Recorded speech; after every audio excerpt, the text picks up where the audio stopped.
The sailplane version of the Swift. Okay. This is both foot launchable, and you can also tow it up. It has a single wheel here that allows you to tow it up behind an ultralight. You get down here, I don't know if you can see it. You can see the wheel just protrudes down through the bottom. Oh, yeah. And when you're landing in a hot landing, if you can't get it in on your feet, you can drop onto this wheel, or you can land on the wheel itself if you have to. What kind of construction we're using in the airplane? Well, the wings, all the skins are made out of Kevlar, and the spars are carbon. It looks like it's got a fairly long wingspan on it. What are we looking at? Well, it's about a 39-foot wingspan, and it has a fairly nice aspect ratio as hang gliders go. Okay. And you got flaps on it, ailerons? Yep, the ailerons are actually elevons. They act for roll and pitch, up and down on both of them for pitch, and then transversely for roll. The flaps affect the pitch and effectively retrim the airplane. As you apply flaps, it actually pitches the nose up rather than down, so the airplane becomes more pitch positive as you apply flaps, not pitch negative. And so when you go to 15 degrees of flaps, which is ideal for climbing, it actually retrims the airplane closer to the minimum sink speed.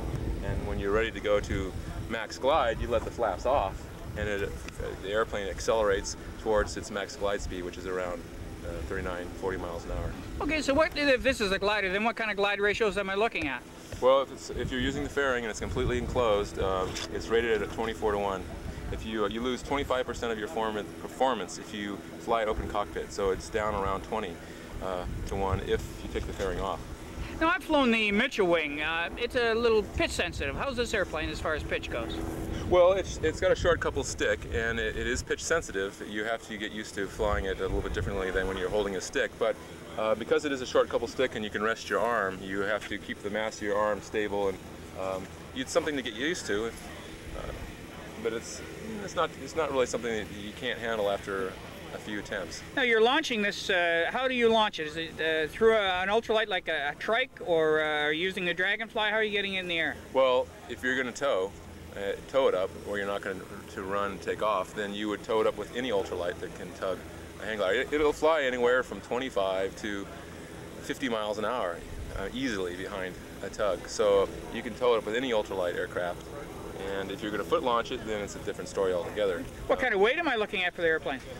Well, it's about 135 pounds with the ballistic chute, which is about 15 pounds practically. But it's a kind of a penalty that's worth having there because you need it in an emergency.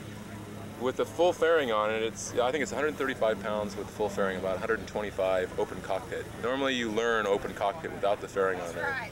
It's a little bit easier to be able to feel the wind in your face and get used to visibility, is a little bit more unrestricted, and so that's how you What's the pilot enclosure area then? That's welded chromoly steel?